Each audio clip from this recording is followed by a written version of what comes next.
Break के बाद आप सभी दर्शकों का स्वागत है। आप देख रहे हैं जी न्यूज। रायपुर के एक मशरूम प्रसंस्करण यूनिट पर राष्ट्रीय मानवाधिकार आयोग, महिला एवं बाल विकास विभाग, पुलिस और एवीए के संयुक्त रेड में 120 बच्चों के अमानवीय हालत से मुक्त कराया गया। 14 से 17 वर्ष की आयु के बच्चे पश्चिम बंगाल, ओडिशा, झारखंड, असम और एमपी से ट्रैफिकिंग कर लाए गए थे, जहां उनसे 12 से 15 घंटे काम कराया जाता था। एवीए की शिकायत पर एनएचआरसी के सदस्य प्रियंक कानूगो ने तत्काल कार्रवाई के निर्देश दिए, जिसके बाद डीएसपी नंदिनी ठाकुर की टीम ने छापा मारकर बच्चों को सुरक्षित निकाला। बच्चों के बंद बताया कि उन्हें अंधेरे कमरों में रखा जाता और फॉर्मिन जैसे खतरनाक रसायनों के बीच काम कराया जाता था, जिससे गंभीर बीमारियों को खतरा बना रहता था। जस्ट राइट्स फॉर चिल्ड्रन व एवीए ने इस ऑपरेशन की सराहना करते हुए कहा कि यह संगठित मानव तस्करी का मामला और फैक्ट्री मालिकों तथा इसमें शामिल नेटवर्क पर कड़ी कानूनी कार्रवाई जरूरी है, ताकि ऐसे अपराधों पर प्रभावी रोक लग सके। छत्तीसगढ़ एटीएस ने रायपुर से आईएएस से जुड़े 2 नाबालिगों को गिरफ्तार किया है। जांच में सामने आया कि दोनों सोशल मीडिया के जरिए पाकिस्तान आधारित आईएएस मॉड्यूल के संपर्क में आए थे और इंस्टाग्राम फेक आईडी के माध्यम से जिहादी विचारधारा से प्रभावित हुए। एटीएस पहले से ही दोनों के ऑनलाइन गतिविधियों पर नजर रखे हुए थी। संदिग्ध चैट्स और देशी विरोधी गतिविधियों के प्रमाण मिलने पर टीम ने कार्रवाई करते हुए दोनों को हिरासत मिला। पूछताछ के बाद एफआईआर दर्ज कर दी गई। लगातार हो रहे ऐसे खुलासों के बाद सुरक्षा एजेंसियां अलर्ट पर हैं। एटीएस ने कहा कि सोशल मीडिया के जरिए फैल रहे आतंकी नेटवर्क पर कड़ी निगरानी रखी जा रही है। सोशल मीडिया पर कुछ ऑब्जेक्शनेबल कंटेंट शेयर होने की जानकारी मिली थी। उसी को कंफर्म करने और फॉलो करने पर जानकारी हुई कि कोई कुछ ऐसे बैंड ऑर्गेनाइजेशन है जो कि छत्तीसगढ़ में युवाओं को और किशोरों को प्रभावित करके रेडिकलाइज करने का प्रयास कर रहे हैं। उसी के तहत ये सबके बारे में भी जानकारी मिली थी। अमीरी रोड स्थित कृष्णा पैलेस में चोरी की बड़ी वारदात सामने आई। सिविल लाइंस थाना क्षेत्र के मकान नंबर 8 में रहने वाले प्रोफेसर विष्णु कुमार वर्मा अपने परिवार के साथ 4 नवंबर को घर में ताला लगाकर पुणे चले गए थे। 19 नवंबर की रात लगभग 1 बजे जब वे वापस लौटे तो घर के अंदर का सामान बिखरा हुआ मिला। परिजनों ने बताया कि मेन गेट का ताला सही सलामत था, लेकिन घर के पीछे लगे लोहे के दरवाजे का ताला टूटा मिला। अंदर जाके देखने पर अलमारी का लॉकर भी टूटा हुआ पाया गया।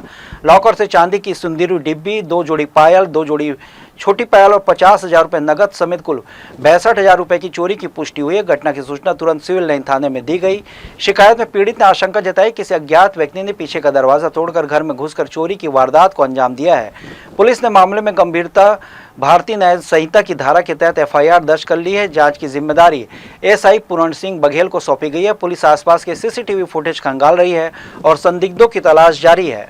कृष्णा विहार में एक चोरी का रिपोर्ट दर्ज हुआ है, जिसमें प्रार्थी 15 दिन से घर में नहीं थे, कहीं बाहर गए हुए थे। जब आकर देखे तो घर का ताला टूटा हुआ था, जिसमें से नकदी करीबन 40-50 हज़ार रुपया एवं चांदी के जेवरात कुल 65,000 की चोरी होना बताया गया है, जिसमें चोरी का रिपोर्ट दर्ज कर जांच में ली गई है। बिलासपुर में जमीन सौदे को लेकर बड़ा विवाद खड़ा हो गया है, जहां खरीदार मनोज सिंह ठाकुर ने विक्रेता सुकांत विश्वकर्मा पर करोड़ों की धोखाधड़ी का गंभीर आरोप लगाया है। मनोज के अनुसार मौजा सक्र स्थित 52 डिसमिल भूमि का सौदा 55 लाख रुपए में तय हुआ था, जिसके एवज में 53,24,000 रुपए चुका चुके थे।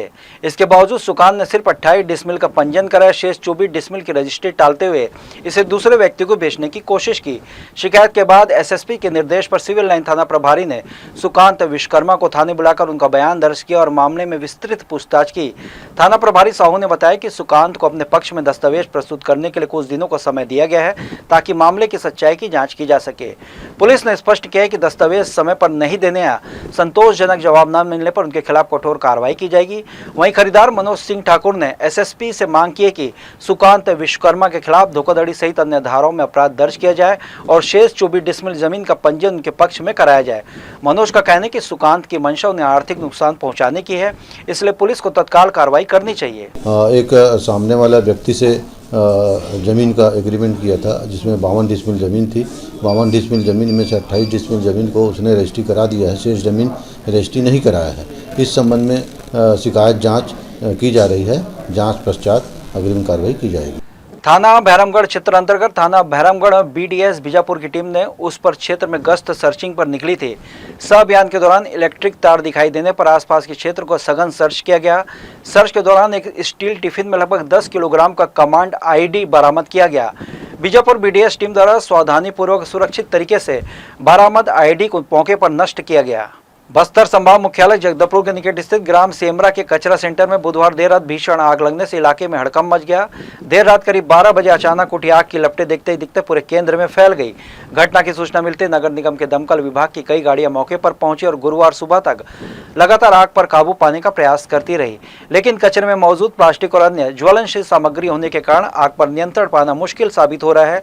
दमकल कर्मियों के अनुसार आग इतनी भीषण है कि पानी की कई टैंकरों के बावजूद भी लपटें शांत नहीं हो रही। आसपास के क्षेत्रों में धुआं फैलने से लोगों को घरों से बाहर निकलना पड़ा। स्थानीय पुलिस भी मौके पर मौजूद और क्षेत्र की घेराबंदी कर दी गई है ताकि कोई व्यक्ति आग के नजदीक न पहुंचे। प्रारंभिक अनुमान के अनुसार आग शॉर्ट सर्किट या किसी ज्वलनशील पदार्थ के कारण लगी हो सकती है। हालांकि वास्तविक कारणों की जांच जारी है। कचरा सेंटर में लगी आग से पर्यावरणीय नुकसान की भी आशंका जताई जा रही है।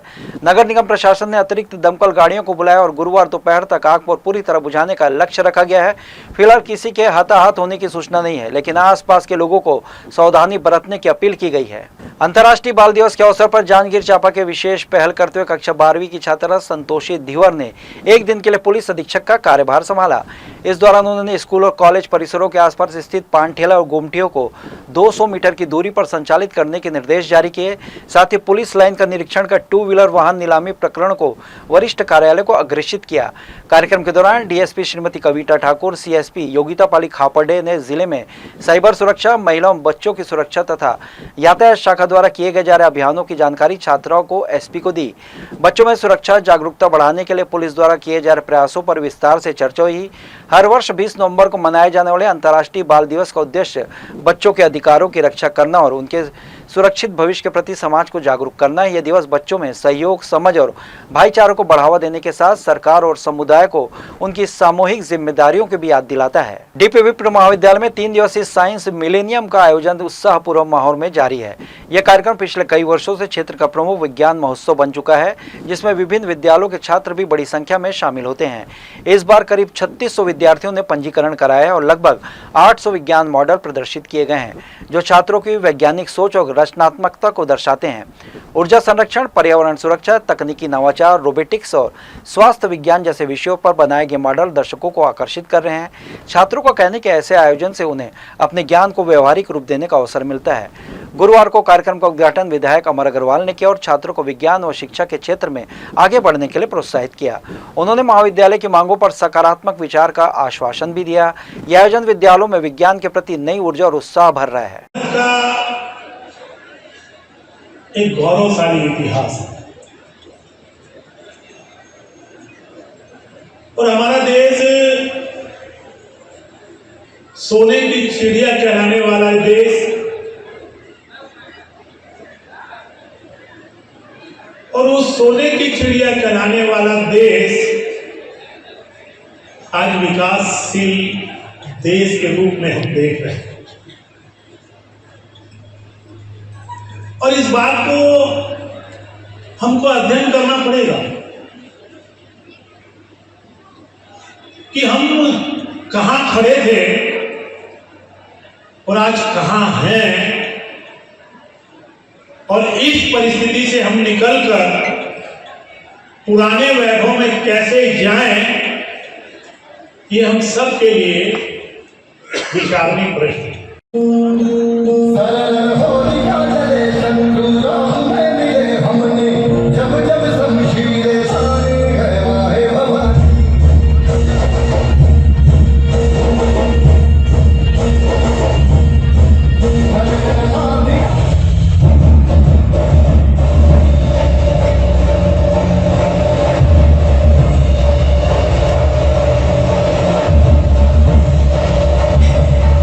साधु वासवानी की 146वीं जयंती 25 नवंबर को शाकाहार दिवस के रूप में मनाई जाएगी।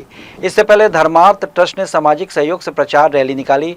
श्री साधु की तस्वीर से सुसज्जित वाहन के पीछे समाज सेवी और स्कूल के बच्चे शाकाहार जीवन अपनाने का संदेश दे रहे थे।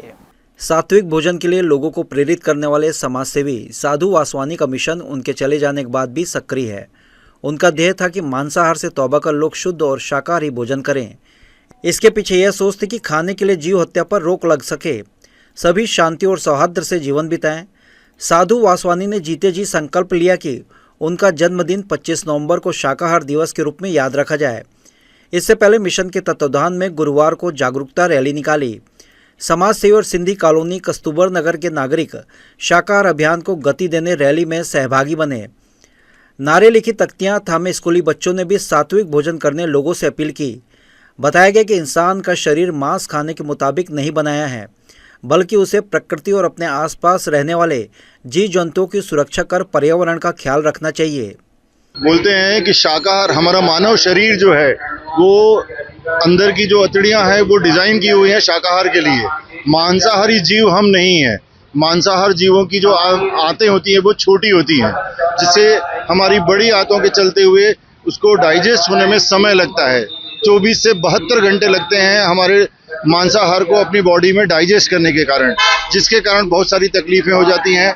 और सात्विक भोजन न करने के कारण जो जीव तकलीफ में मरता है उसके बाद खाया जाता है, उससे वो तकलीफ होती है और वो स्ट्रेस दिमाग पे आता है। खासकर बच्चों को शाकाहार अपनाने की शपथ दिलाने मिशन के सदस्यों ने स्कूलों में संपर्क किया। Sindhi colony smart road Nehru Nagar ने भ्रमण कर रैली में सदस्यों ने 25 नवंबर एक दिन मांसाहार छोड़ने से लोगों को आग्रह किया। जी न्यूज़ के लिए कैमरामैन राकेश खरे के साथ आलोक अग्रवाल की रिपोर्ट।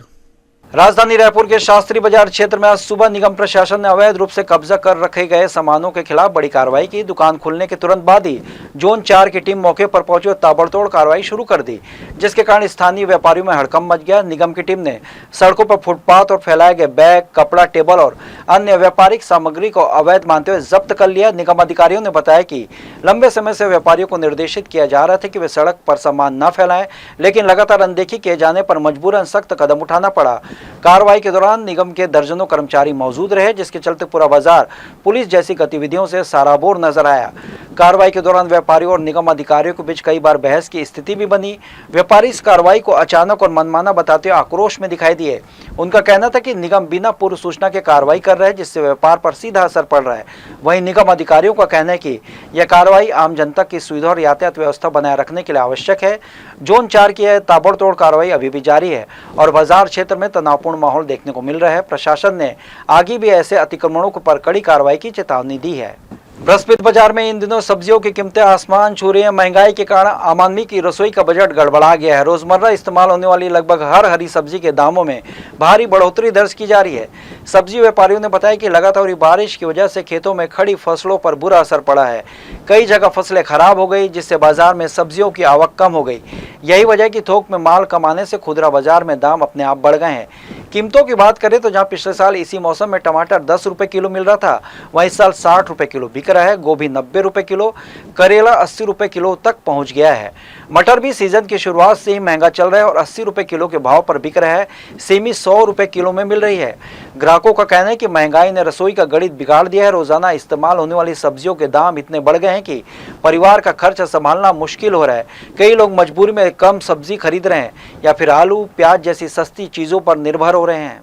सब्जी तो बहुत महंगा है। सब्जी वहाँ हम लोग भी लाते हैं किसान लोग से, तो वहीं 70 रुपये में थोक में गोभी दे रहे हैं, तो हम लोग 80 रुपये 90 रुपये गोभी बेचते हैं। मटर 80 रुपये से 75 रुपये खरीदी आ रहा है। ला के हम लोग को 80-90 रुपये खुद पड़ रहे थे, 100 रुपये मटर बेचते हैं। टमाटर सभी शार्टेज है, बाहर से ही आ रहा है, पूरा लोकल चालू ही नहीं है। फसल में सब खराब हो गया है। सेमी भी वही हाल है, 80-90 रुपये किलो ही है। तो ये थे इस बुलेटिन की खबरें। देश विदेश की तमाम खबरों के लिए बने रहिए जी न्यूज़ के साथ। मुलाकात होगी अगले बुलेटिन में, तब तक के लिए मुझे दीजिए इजाज़त। आप स्वस्थ रहें, खुश रहें, अपना बहुत बहुत ख्याल रखें और देखते रहिए जी न्यूज़। नमस्कार।